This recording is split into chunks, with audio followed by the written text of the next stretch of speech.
সদ্য ভারত সফর শেষে দেশে ফিরেছেন প্রধানমন্ত্রী শেখ হাসিনা। তার 2 দিনের সফরে প্রাধান্য পেয়েছে অভিন্ন নদীর পানি বণ্টন, নিরাপত্তা, বাণিজ্য সহ নানা ইস্যু। এ সময় তিস্তার পানি সংরক্ষণ ও পরিচালন পদ্ধতি উন্নয়নে বাংলাদেশের বিশেষজ্ঞ দল পাঠানোর কথা জানায় ভারত। জানিয়ে মোদী সরকারের কড়া সমালোচনায় পশ্চিমবঙ্গের মুখ্যমন্ত্রী মমতা বন্দ্যোপাধ্যায়। তার হুঁশিয়ারি, পশ্চিমবঙ্গের মতামত অগ্রাহ্য করে তিস্তা বা গঙ্গা যে কোনো নদী নিয়েই চুক্তি হলে কোনোভাবেই তা মেনে নেওয়া হবে না। বাংলাটাকে শেষ করে দেওয়ার জন্য ভাতে মারার চক্রান্ত।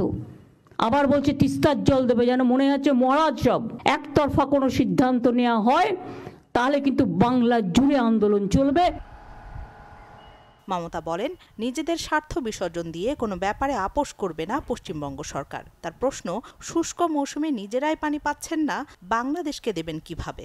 জল নেই তিস্তায়, গায়ের জোরে ভাবছে নর্থ বেঙ্গল থেকে জিতেছি বলে নর্থ বেঙ্গলের মানুষকে ডিপ্রাইভ করব এবং বাংলার জল বিক্রি করে দেওয়া মানে আগামী দিন গঙ্গার ভাঙন আরো বাড়বে, মানুষের ঘরবাড়ি ভেঙে জলের তলে তলিয়ে যাবে। ভারতের সাথে তিস্তার পানি বণ্টন ইস্যুতে নিজেদের ন্যায্য হিস্সা পেতে বহু বছর ধরেই চেষ্টা করছে বাংলাদেশ, তবে কখনোই লাভ হয়নি কিছুই। রাখি জেসমিন, চ্যানেল 24। নেতৃবৃন্দ, সাংবাদিকবৃন্দ, ভারতে দ্বিপাক্ষিক সফরের বিস্তারিত জানাতে গণভবনে প্রধানমন্ত্রী শেখ হাসিনার এ সংবাদ সম্মেলন। শুরুতে লিখিত বক্তব্যের পর সাংবাদিকদের বিভিন্ন প্রশ্নের জবাব দেন শেখ হাসিনা। সমালোচনা করে তাদের জানা উচিত। সরকার প্রধান বলেন, যারা দেশ বিক্রির কথা বলে তারাই গোপনে ভারতের কাছে নিজেদের বিকিয়ে এসেছে। আমরা তো দেখেছি যখন মিলিটারি ডিক্টেটররা এসেছে, জিয়া, এরশাদ, খালেদা জিয়া উপর দিয়ে ভারত বিরোধী কথা বলেছে আর ভারতে যেয়ে তাদের পা ধরে বসে থেকেছে। যেখানে বিক্রি আমরা করি না, যারা কথা বলে তারা বাঁচার জন্য অথবা ওই ইউজ মি মানে ব্যবহার করুন আমাকে, এই নিয়ে বসেই থাকে। আর রেল যেগুলি বন্ধ ছিল আমরা সেগুলি আস্তে আস্তে খুলে দিচ্ছি, তাতে আমাদের ব্যবসা বাণিজ্যে সহজ হচ্ছে, আমাদের ওই অঞ্চলের মানুষগুলি উপকৃত হচ্ছে। আজকে ইউরোপের দিকে তাকান, সেখানে কোনো বর্ডারই নাই, কিছুই নাই। তিস্তা প্রকল্প নিয়ে ভারত চীন দুদেশই প্রস্তাব দিয়েছে বলে জানান প্রধানমন্ত্রী। বলেন, দেশের জন্য যেটি কল্যাণকর ও লাভজনক সেটি গ্রহণ করা হবে। মমতা ব্যানার্জির যে চিঠি, সেটা তো উনি লিখেছেন ওনার দেশের প্রধানমন্ত্রীকে, এটা তো তাদের আভ্যন্তরীণ ব্যাপার, এখানে আমার তো কিছু বলার নাই। তিস্তা প্রজেক্ট আমরা যেটা নিয়েছি, এই প্রজেক্টটা যদি আমরা করি, হ্যাঁ আমাদেরকে চীন তারাও এই প্রস্তাব দিয়েছে, ভারতও প্রস্তাব দিয়েছে।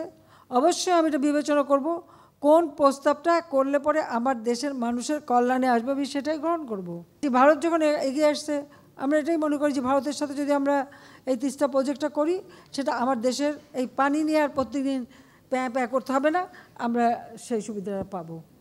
আরেক প্রশ্নের জবাবে শেখ হাসিনা বলেন, ডক্টর ইউনূসের সাথে ব্যক্তিগত বিরোধের কিছু নেই। নোবেল জয়ীর সাথে বিতর্কের চ্যালেঞ্জও ছুড়ে দেন তিনি। লেবাররা লেবার কোর্টে মামলা করছে, সেই মামলায় সে শাস্তি পেয়েছে, এখানে আমার কি দোষ? আবার লিখেছে ওখানে কি নোবেল প্রাইজের জন্য নাকি তার সাথে আমার সাথে কারো দ্বন্দ্ব নেই, আর আমি জীবনেও নোবেল প্রাইজের জন্য আমার কোনো আকাঙ্ক্ষাও নাই। যে ওনার আমার জেলাসি করার কী আছে? সে আসুক না, মাঠে আসুক, চলুক আমার সাথে। আমেরিকার ডিবেট হয় না, চলুক না, আসুক, কথা বলবো। সব থেকে বেশি আজকে আর্থিক সুবিধা থেকে সব কিছু পেয়েছে তো আমার হাত থেকে। কিছু মানুষের অর্থলিপ্সা অনেক বেড়েছে বলে মন্তব্য করেন প্রধানমন্ত্রী। বলেন, এভাবে টাকার লোভ করে দেশে ছাড়তে হলে লাভ কি? সেই অর্থ বানিয়ে লাভটা কি হলো? এতই অর্থ বানিয়ে ফেললো যে শেষে আর দেশেই থাকা যায় না। স্বপ্নিল শাহরিয়ার শিশির, চ্যানেল 24, ঢাকা। আমি ক্ষতিপূরণের জন্য আসি, কেউ কেউ বলে যে আমি ঢাকায় রিক্সা চালাচ্ছি, আমার বাবা মাকে এইভাবে বলে, কী করে ঢাকায় হয়তো রিক্সা চালাচ্ছে, কেউ বলে বাইতুল মুকাররমের সামনে হয়তো ভিক্ষা করছে, এই ধরনের। 1-2 দিন নয়, টানা 7 মাস বিনা বেতনে কাজ করে যখন দেশে ফেরেন নয়ন, হয়েছিলেন এলাকার মানুষের ভৎসনার শিকার। তাদেরও এটা একটা গর্বের একটা বিষয় যে সেই জায়গা থেকে আজকে আমি ঘুরে দাঁড়িয়েছি। কিন্তু দমে যাননি নয়ন। মালয়েশিয়াতে প্রতিদিনের অত্যাচার আর প্রতারণা থেকে নিয়েছেন শিক্ষা। কাজ শুরু করেন অভিবাসীদের সুরক্ষা ও অধিকার আদায়ে। বিপদে আপদে এখন প্রবাসীদের আশ্রয়স্থল নয়ন। নয়ন বর্তমানে কাজ করছেন উন্নয়ন সংস্থা ব্র্যাকের সাথে। অভিবাসীদের অধিকার ও সুরক্ষা নিয়ে দীর্ঘদিন কাজ করায় প্রথম কোনো বাংলাদেশী হিসাবে সম্মানিত করা হয় নয়নকে। এবছর মার্কিন টিআইপি হিরো যে 6 জনকে পুরস্কৃত করা হয়েছে, নয়ন তাদেরই একজন। একজন পাচার ভিকটিমের কষ্টটা কতটুকু, কারণ আমি নিজে অনুভব করেছি। আমি যখন সুদূর প্রবাসে যখন পাচারের শিকার হয়ে বন্ডেড লেবার হয়ে যখন কাজ করেছি, তখন আমার পরিবার পরিজনের প্রতি যে কতটুকু ইয়েছে, সেটা একমাত্র আমি ভালো জানি। এত বড় অর্জন দেশের মানুষের জন্য উৎসর্গ করেছেন।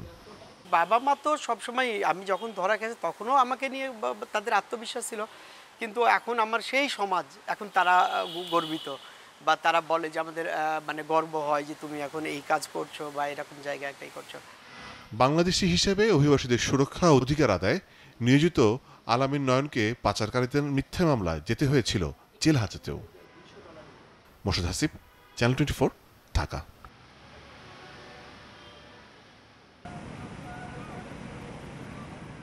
ভারতের সিকিম, পশ্চিমবঙ্গ রাজ্য আর বাংলাদেশের উপর দিয়ে বয়ে গেছে তিস্তা নদী।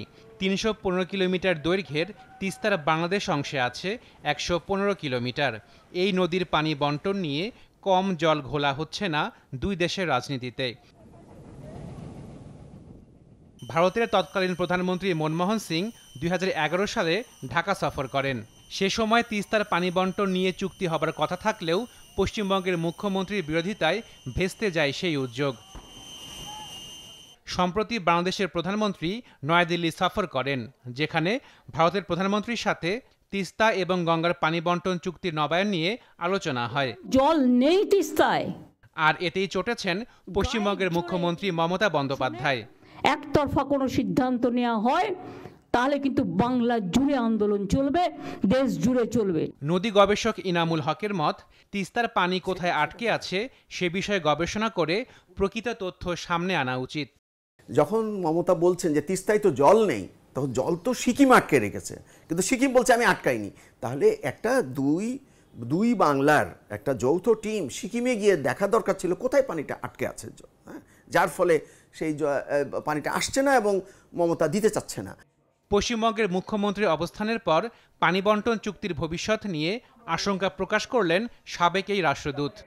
এবারের যে ঘোষণাপত্র বা তাদের জয়েন্ট স্টেটমেন্ট যেটা এসছে বা তারা প্রেসে যে কথাগুলো বলেছেন দুই প্রধানমন্ত্রী, তাতে তো নিয়ে খুব বেশি আশাবাদী হওয়ার মতো কারণ দেখছি না।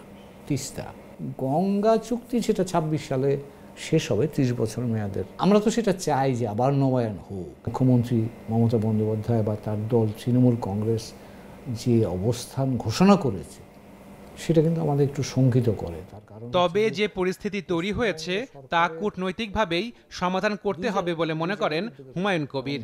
আমাদের দিক থেকে তো এটা আমাদের ন্যায্য অধিকার দাবি হিসেবে আমরা সেটা বলতে থাকবো, আমাদের অধিকার। আশেকেন প্রিন্স, চ্যানেল 24, ঢাকা। কোনো যুক্তি বা কোনো শাহজালাল আন্তর্জাতিক বিমানবন্দরে যাত্রী সেবার মান বাড়াতে অনুষ্ঠিত হলো গণশুনানি, যেখানে কথা বলার সুযোগ পেয়ে যাত্রীরা উগরে দিলেন তাদের মনের যত ক্ষোভ। সৌদি প্রবাসী আনোয়ার জানান, দামাম থেকে দেশে ফেরার সময় সরাসরি টিকিট কাটতে পারেনি বিমানের। তার অভিযোগ, এজেন্সি থেকে টিকিট কেটে বিমানে উঠে দেখেন অনেক আসনই ফাঁকা। ওইখানে যাতে এজেন্সিতে গেছি, সবাই বলে কোনো বিমানে সিট খালি নেই। কম্পালসারি হলো স্যার 10টা সিটের উপরে খালি ছিল। অভিযোগের জবাবে বিমানের উত্তর, 419 আসনের ফ্লাইটে বেশ কয়েকটি আসন ফাঁকা থাকাই স্বাভাবিক। এ সময় বিমান কর্মকর্তা যাত্রীদের এজেন্সি থেকে নয়, বরং বিমানের ওয়েবসাইট থেকে টিকিট কাটার আহ্বান জানান। কেউ শেষ মুহূর্তে যাত্রা বাতিল করতে পারেন, তার চাকরিগত কারণ কোনো কারণে 5-7 জন লোক হয়তো এয়ারপোর্টে আসবে না, সে করে সিট হয়তো কোনো কারণে খালি যেতে পারে।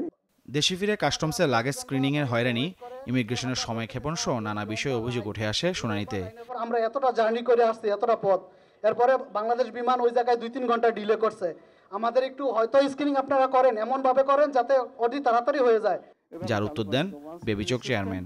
সিস্টেম যখন হয়ে যাবে তখন আর সিস্টেমকে চালাবে তাকে, যেমন এখানে এয়ারপোর্টে আমরা কিন্তু একটা স্ট্রিমলাইন করে দিয়েছি, সবাই একটা ফ্রিকোয়েন্সিতে আসতে হবে, যে আমরা সেবা দেওয়ার জন্য যা যা করার দরকার প্রশিক্ষণ পর্যন্ত আমরা দেওয়ার ব্যবস্থা করছি। এ সময় বিমানবন্দরের নির্বাহী পরিচালকের দাবি, যাত্রী সেবা বাড়াতেই তাদের সব প্রচেষ্টা অব্যাহত রয়েছে। গত কয়েক মাসে আমরা ওয়েবসাইটের মাধ্যমে 1033টা কমপ্লেইন বা টেলিফোন কল পেয়েছি, প্রচলিত কল সেন্টারে ৮৭৬৫টি পেয়েছি। এই অভিযোগগুলো কিন্তু কমপ্লেইন না, এখানে আমরা দেখেছি আমাদের 85 থেকে 90% প্রবলেম কিন্তু কল সেন্টারে টেলিফোন কলের মাধ্যমেই সলভ হয়ে যায়। শুনানিতে জানানো হয়, যাত্রীদের লাগেজ পরিবহনের সুবিধার্থে 2টি শাটল বাস চালু হচ্ছে। বিমানবন্দরের ক্যানোপি থেকে যাত্রীদের রেল স্টেশন ও বাস স্ট্যান্ডে পৌঁছে দেবে। মাহফুজ কামাল, চ্যানেল 24, ঢাকা। যেটা করেছি সেটা হচ্ছে সিভিল এভিয়েশনের ওয়েবসাইটেও যেন দলের স্থায়ী কমিটির সর্বশেষ বৈঠকের সিদ্ধান্ত জানাতে গুলশানে চেয়ারপারসনের কার্যালয়ে সংবাদ সম্মেলন ডাকে বিএনপি, যেখানে উঠে আসে খালেদা জিয়ার স্বাস্থ্যের অবস্থা আর প্রধানমন্ত্রীর সর্বশেষ ভারত সফর ইস্যু। খালেদা জিয়ার উপর নির্মমতা চালানো হচ্ছে দাবি করে মির্জা ফখরুলের অভিযোগ, সরকার প্রধানের প্রতিহিংসায় ন্যায্য চিকিৎসা থেকে বঞ্চিত হচ্ছেন বিএনপি চেয়ারপারসন। জানান, তার মুক্তির দাবিতে শিগগিরই ঘোষণা করা হবে কর্মসূচি। পরিবারের পক্ষ থেকে 2 বার তার বিদেশে চিকিৎসার অনুমতি দেওয়া হয়েছে, কিন্তু অবৈধ সরকার তাদের ক্ষমতাকে চিরস্থায়ী করার লক্ষ্যে দেশ ও নেত্রীকে হত্যার উদ্দেশ্যে উন্নত চিকিৎসা থেকে বঞ্চিত করছে। সবাই অনতিবিলম্বে দেশনেত্রীর নিঃশর্ত মুক্তি দাবি করা হয় এবং দেশনেত্রীর মুক্তির দাবিতে আন্দোলন গড়ে তোলার সিদ্ধান্ত নিতে হয়। সেই লক্ষ্যে অতি দ্রুত প্রয়োজনীয় কর্মসূচি প্রণয়ন করা হবে। আমরা হয়তো ভারত সফরে প্রধানমন্ত্রী দেশের স্বার্থ বিসর্জন দিয়ে সবকিছু বিলিয়ে এসেছেন বলে মন্তব্য করেন বিএনপি মহাসচিব। তার অভিযোগ, সরকারের নতজানু পররাষ্ট্রনীতির কারণেই বাংলাদেশের আজ বেহাল দশা। ভারতকে সকল প্রকার সুবিধা প্রদানের বিনিময়ে ভারতের কাছ থেকে বাংলাদেশের কোনো স্বার্থ আদায় করতে শেখ হাসিনা সম্পূর্ণ ব্যর্থ হয়েছেন। এই ম্যান্ডেটবিহীন সরকারের নতজানু পররাষ্ট্রনীতির বহিঃপ্রকাশই এটা। এই অবৈধ সরকার অপরিকল্পিতভাবে বাংলাদেশকে ভারতের উপর নির্ভরশীল করে ফেলছে। সবাই এই চুক্তিগুলোকে বাংলাদেশের স্বার্থবিরোধী হওয়ায় বিএনপি এই চুক্তিগুলি প্রত্যাখ্যান করছে। ভারতের সঙ্গে বিএনপির গোপন বৈঠকের বিষয়টি অবান্তর বলেও দাবি করেন মির্জা ফখরুল ইসলাম আলমগীর। বৈঠক সব দেশের সব করতে পারে, গোপনের দরকার, ওপেনলি করি। শাহনিয়াজ বাবলু, চ্যানেল 24, ঢাকা।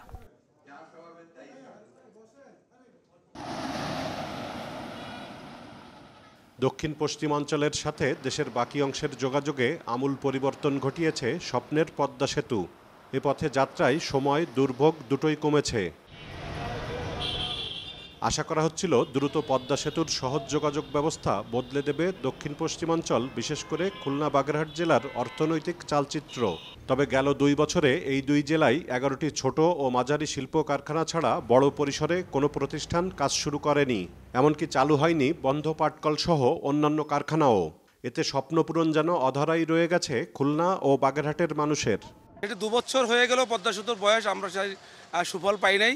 আমাদের প্রত্যাশা তো পূরণ হয়নি, বরং আমাদের অনেকটা স্বপ্নভঙ্গ হয়েছে। আমাদের যে আশা আকাঙ্ক্ষা এই অঞ্চলের মানুষের, তার সময় কিন্তু বেচতে চলে গেছে, কোনো কিছুই কিন্তু হয় নাই। সেই মিল কারখানা, ইন্ডাস্ট্রি কোনো কিছু হলো না, কোনো কর্মসংস্থানের ব্যবস্থা হলো না। ব্যবসায়ীরা বলছেন খুলনায় এমনিতেই শিল্প উদ্যোক্তা কম, নেই বিমানবন্দর ও পাইপলাইনে গ্যাস সরবরাহ। স্থানীয়দের প্রত্যাশা পূরণ করতে হলে পরিবর্তন আনতে হবে এই 2 ক্ষেত্রে। খুলনা অঞ্চলে গ্যাস না থাকার কারণে আমাদের কিন্তু শিল্প কলকারখানা সেভাবে গড়ে উঠছে না, এবং আমাদের ক্ষুদ্র মাঝারি শিল্প কলকারখানার যে উৎপাদিত পণ্য, তার ব্যয় অনেক বৃদ্ধি পাওয়ার কারণে কিন্তু আমাদের এইখানে টিকে থাকতে পারছে না। ব্যবসায়ীদের সঙ্গে একমত বিনিয়োগ উন্নয়ন কর্তৃপক্ষ। তবে তারা বলছে শিল্প উদ্যোক্তাদের আগ্রহী করতে কাজ করছেন তারা। শিল্প উদ্যোক্তাদের যারা নতুন, তাদেরকে ট্রেনিং দেওয়া হয়েছে এবং তাদের প্রজেক্ট প্রোফাইলও আমরা নিয়েছি, কালেক্ট করেছি, কিন্তু পরবর্তীতে তারা হয়তো bank facilities, bank loan facilities তারা যেভাবে প্রত্যাশা করেছিল সেভাবে হয়তো পায়নি বলেও থেমে যেতে পারে। আর যে শিল্প প্রতিষ্ঠান আছে সেগুলোর বেশিরভাগই চলছে ধুকে ধুকে। মামুন রেজা, চ্যানেল 24, খুলনা।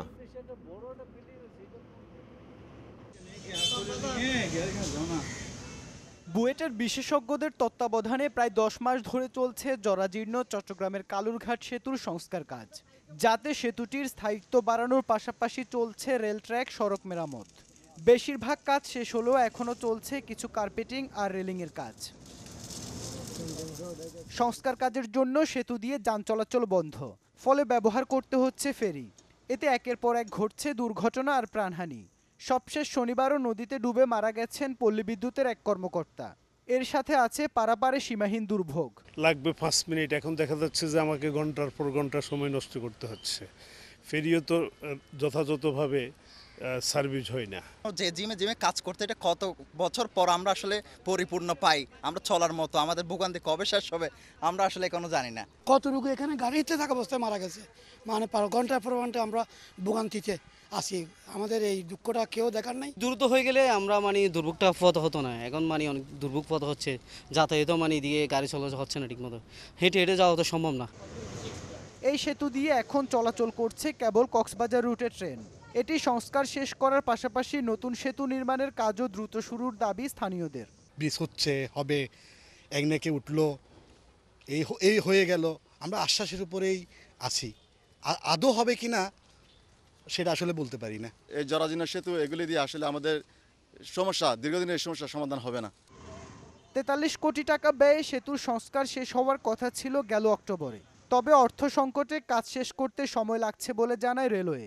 আগামী মাসে সেতুটি পুরোপুরি চালুর কথা বলছে তারা। ব্রিজের কাজ যদি বলতে চাই, ব্রিজের কাজ প্রায় শেষ পর্যায়ে, শুধু কার্পেটিং মোটামুটি 40% বাকি আছে।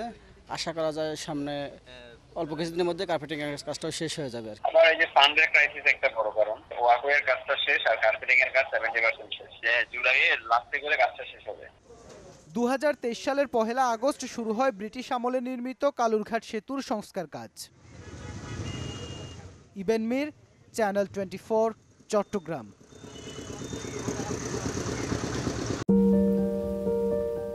অবকাঠামো নির্মাণ, শিল্প খাতে উৎপাদন ও পরিবহন খাতের অন্যতম গুরুত্বপূর্ণ উপকরণ ইস্পাত।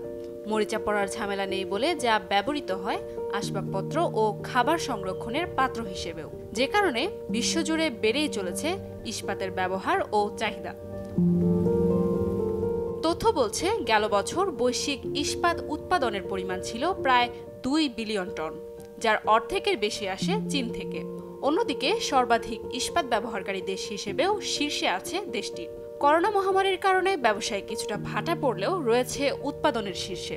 তথ্য বলছে 2023 সালে দেশটিতে ইস্পাতের উৎপাদন হয় 1 বিলিয়ন টন। তবে আধিপত্য সত্ত্বেও কার্বন নিঃসরণ কমাতে অতিরিক্ত উৎপাদন হ্রাস করছে চীন। ইস্পাত উৎপাদনে এর পরেই অবস্থান ভারতের। গেল বছর দেশটিতে উৎপাদন হয় 140 মিলিয়ন টন, কিন্তু ক্রমবর্ধমান চাহিদার কারণে শীর্ষ উৎপাদক হয়েও নিজ দেশের প্রয়োজন মেটাতে পারছে না দেশটি, যে কারণে চ্যালেঞ্জের মুখে আছে দেশটির ইস্পাত খাত। রয়টার্সের তথ্য বলছে 2023 সালেও বাইরের দেশ থেকে 83 লাখ টন ইস্পাত আমদানি করে ভারত। উৎপাদন প্রতিযোগিতায় পরবর্তী অবস্থানে আছে জাপান ও আমেরিকা। 2023 সালে যাদের উৎপাদনের পরিমাণ ছিল 87 ও 80 মিলিয়ন টন। তালিকায় শীর্ষ উৎপাদক হিসেবে নাম আছে রাশিয়া ও কোরিয়ার মতো দেশগুলোর। বলা হয় লোহার চেয়েও 1000 গুণ অধিক শক্তিশালী হতে পারে ইস্পাত। করা যায় পুনর্ব্যবহারও, যে কারণে বায়ু টারবাইনের 80% তৈরি হয় ইস্পাত দিয়ে। এছাড়াও সৌরশক্তি ইনস্টলেশনের বেস, পাম্প, ট্যাঙ্ক ও হিট এক্সচেঞ্জারগুলিতেও ব্যাপকভাবে ব্যবহৃত হচ্ছে ইস্পাত। তাই দীর্ঘমেয়াদে ইস্পাতের স্থায়িত্ব নিয়ে ভাবছেন বিশ্লেষকরা। নাদিয়া ইসলাম তুলি, চ্যানেল 24।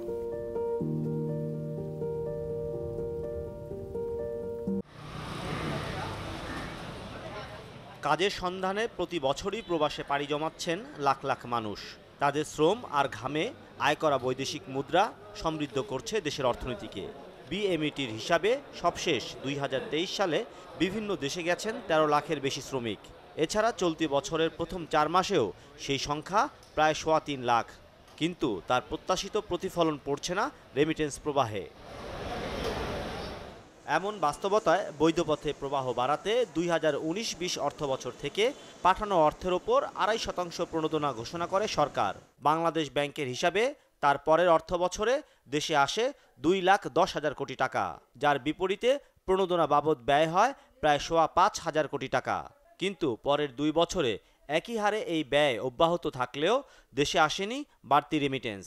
এমন অবস্থায় ডলারের দর প্রায় বাজারমুখী করার পরেও এই প্রণোদনা অব্যাহত রাখার যুক্তি খুঁজে পাচ্ছেন না বিশেষজ্ঞরা। আমি তুলনা করি, একটা নদীতে বালতি দিয়ে পানি দেওয়া হচ্ছে, আমি পানি ঢালতে পারবো, কিন্তু নদীর মানে জলের পরিমাণের কোনো পার্থক্য হবে না। এই অর্থটা কমপ্লিটলি ওয়েস্টেজ অফ মানি, এবং কিছু লোক এর থেকে বেনিফিট নিচ্ছে। বাংলাদেশ ব্যাংকের হিসাবে 2016-17 থেকে পরের 3 অর্থ বছরে কোনো ধরনের প্রণোদনা ছাড়াই রেমিটেন্স প্রবাহ 1 লাখ কোটি থেকে উঠে যায় 1.5 লাখ কোটি টাকার উপরে। তাই বিশেষজ্ঞরা মনে করেন শুধু প্রণোদনা দিয়েই আকৃষ্ট করা যাবে না প্রবাসীদেরকে, বরং টাকা পাঠানোর প্রক্রিয়া সহজ করার পাশাপাশি কঠোর উদ্যোগ নিতে হবে হুন্ডি বন্ধে। যারা নাকি টাকা পাচারকারী তারা তো হায়ার রেটে সেখান থেকে ফরেন কারেন্সিগুলো কিনে নিয়ে আবার সেদিকে পাঠায় দেয়, তাই না? আসলে ওইটাকে ঠেকানোর জন্য কিন্তু মূলত এই ইনসেন্টিভটা দেওয়া হয়েছে। আমাদের রেমিটেন্স যদি বাড়াতে হয় তাহলে আসলে এই প্রণোদনা একটা রুট হইতে পারে। তো সবচেয়ে ভালো রুট হবে যে যাতে মানুষ স্বাভাবিকভাবেই মোটিভেটেড হয় টু সেন্ড মানি থ্রু আপনার অফিসিয়াল চ্যানেল। বাংলাদেশ ব্যাংকের হিসাবে চলতি জুনের প্রথম 23 দিনে প্রবাসীরা পাঠিয়েছেন $2 বিলিয়ন উপরে। মাসুম মিয়া, চ্যানেল 24, ঢাকা।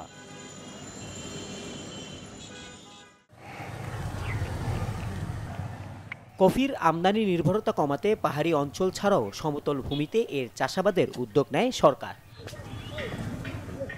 এরই অংশ হিসাবে 2021 সালে নরসিংদীর বেলাবো উপজেলার নীলখিয়া গ্রামের কৃষক সালাউদ্দিন মোল্লার 1 বিঘা জমিতে রোপণ করা হয় 140টি চারা। পরীক্ষামূলক আবাদে মিলছে সফলতা। অনেক শখের বসে আমি বাগানটা করেছি। আমার বীজ বপন করা, চারা লাগানোর নিয়ে এই পর্যন্ত 2 বছরের 4 মাসের মতন সময় হয়েছে। তো এটা আমার প্রথম ফলন। এই ফলন সকল গাছেই মোটামুটি কম বেশ কিছু আসছে। এটা প্রক্রিয়াজাতকরণের জন্য মেশিনের প্রয়োজন, ওদের চাহিদা রয়েছে আমি শুনেছি।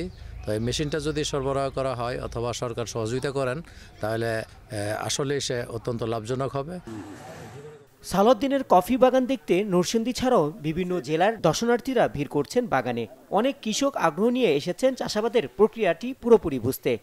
পাহাড়ি একটা পানীয় আমাদের এখানে উৎপাদিত হচ্ছে, এটা আরও সম্প্রসারিত চাই। আমরা কফি বাগানে যে সময় ঘুরতে আসি সে সময় আমরা কফি বাগানে সুন্দর সুন্দর কফি দেখে আমরা মুগ্ধ হই। এই বাগানে আসছি বাগান দেখার জন্য, আসলে আমাদের এলাকায় কোথাও আর নাই। উৎপাদন কম হওয়ায় দেশের কফির মোট চাহিদার 86% আমদানি করতে হয়। এতে বিপুল পরিমাণ অর্থ চলে যায় বিদেশে। নরসিংদীর কফি চাষের অভিজ্ঞতাকে কাজে লাগিয়ে অন্যান্য অঞ্চলও তা ছড়িয়ে দেওয়া গেলে বিদেশ নির্ভরতা অনেকটাই কমে আসবে বলে দাবি কৃষি সম্প্রসারণ অধিদপ্তরের। এটা আসলে মূলত পাহাড়ি জমিতে ভালো হয়, মানে টাইট মাটি লাগে। আমরা চারা, বীজ, তারপরে সার, কীটনাশক দিয়ে সহযোগিতা করছি। আশাবাদী যে আমরা এটা সমতল ভূমিতে আরও বেশি ছড়াইতে পারব। দেশে বছরে কফির চাহিদা 2000 টন। Desk report, channel 24। মানুষ তার স্বপ্নের সমান বড় নাকি চেষ্টার সমান, বিতর্ক হতে পারে। তবে বাংলাদেশ ক্রিকেটাররা স্বপ্ন দেখাতে যেমন জানেন না, তাদের চেষ্টাও প্রশ্নবিদ্ধ। বিশ্বকাপের আগে প্রত্যাশাই করতে না করেছিলেন অধিনায়ক নাজমুল শান্ত, আর কোচ চন্ডিকা হাথুরুসিংহে সুপার 8-এ উঠেই আত্মতুষ্টিতে ভোগেন। অথচ বাংলাদেশ সহযোগী কোনো দেশ নয়, খেলেছে সবগুলো টি-20 বিশ্বকাপ। প্রথমবার সেমিফাইনাল খেলার সুযোগ পেয়েও হাতছাড়া করল। 73 বলে 116 রান করতে না পারুক চেষ্টাও যে ছিল না ক্রিকেটারদের। সমর্থকরা যেমন মানতে পারছেন না সাবেক অধিনায়করাও। মাহমুদুল্লাহ যে জায়গায় এসছে ওই জায়গায় অ্যাপ্রোচটা আরও পজিটিভ হওয়া উচিত ছিল, কারণ ও যে একটা 4 মেনে 5টা বল ডট। ব্যাটসম্যানদের এই জায়গায় নেগলিসি আছে। 19 বলে 43 রান, হাতে 6 উইকেট।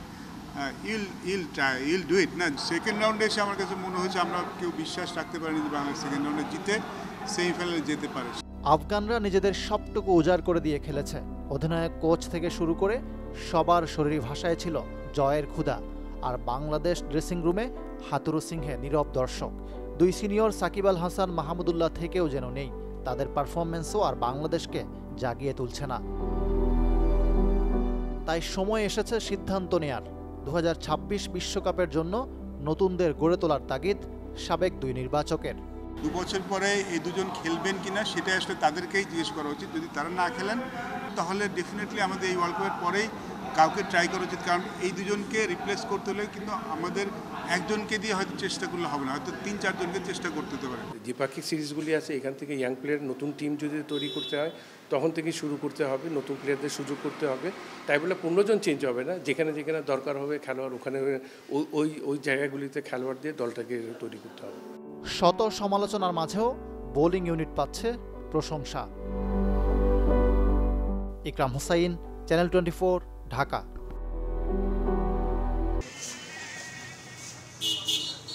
রাজশাহীর চন্দ্রিমা আবাসিক এলাকায় বঙ্গবন্ধু কলেজ মোড়ে যিনি চা বিক্রি করছেন, ক্রেতারা হয়তো তার ছেলের কীর্তির কথা জানেন না। মা হিসেবে দেশের অন্য যে কোনো মানুষের চেয়ে এখন বেশি গর্বিত সেলিনা। তার ছেলে সাগর ইসলাম বিশ্বের সবচেয়ে বড় ক্রীড়া আসর অলিম্পিকের টিকিট পেয়েছেন। খেলাতে ভালো, আগ্রহ ভালো। 15 বছর ধরে তার এই দোকান এখানকার আয় দিয়ে বড় করেছেন 4 সন্তানকে। স্থানীয় আর্চারি ক্লাব হয়ে সাগরের ঠিকানা বিকেএসপি, এরপর দেশ ছাড়িয়ে অলিম্পিক মঞ্চ। আর্চার ছেলের প্যারিস যাবার খবরে মায়ের খুশি বাঁধ ভাঙা।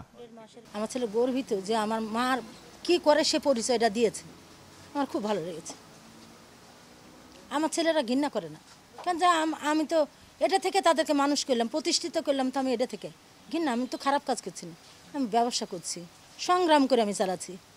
তো আমাদের একটাই মনোকামনা মনে করেন যে সে আমার ছোট ভাই হিসাবে তার জন্য দোয়া করি সব সময়, সে যেন একটা পদক নিয়ে আসতে পারে। সুখবর আগেই পেয়েছে দেশ। মঙ্গলবার ভোরে ঢাকা ফিরেছেন সাগর। আত্মবিশ্বাস নিয়ে তুরস্ক গিয়েছিলেন রাজশাহীর ছেলে, ফিরলেন সুফল নিয়ে। আমাদের লাস্ট প্রিপারেশন ছিল আমাদের ন্যাশনাল, তো আলহামদুলিল্লাহ আমরা ওখানে অনেক স্ট্রাগল করছি, আলহামদুলিল্লাহ অনেক হার্ডওয়ার্ক করার পরে আমরা গেমে গেছি। নিজের প্রতি বিশ্বাস ছিল এবং এটা আমাদের জন্য লাস্ট একটা চান্স ছিল। অন্য দেশ যখন পদকের ক্ষণগণে 16 কোটি মানুষের বাংলাদেশ এখনও অলিম্পিক কোয়ালিফাই উদযাপন করে, সেটিও আটকে গুটি কয়েক ডিসিপ্লিনে, তবুও বিশ্বমঞ্চে থাকছে বাংলাদেশ, যাদের নেপথ্যে সেলিনার মতো মায়েদের শ্রম আর ভালোবাসা। ফয়জুল ইসলাম, চ্যানেল 24।